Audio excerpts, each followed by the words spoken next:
म शब्द पाए तिमी अर्थ बनिदेऊ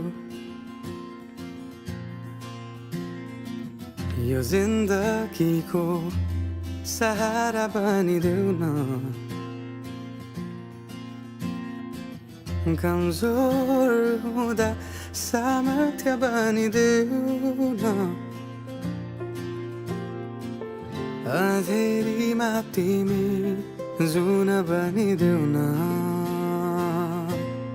तिम्रो मायाले डोर्याउन मलाई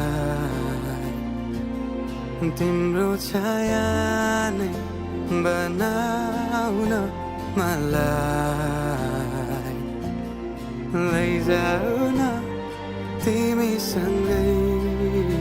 जहाँ तिमी र म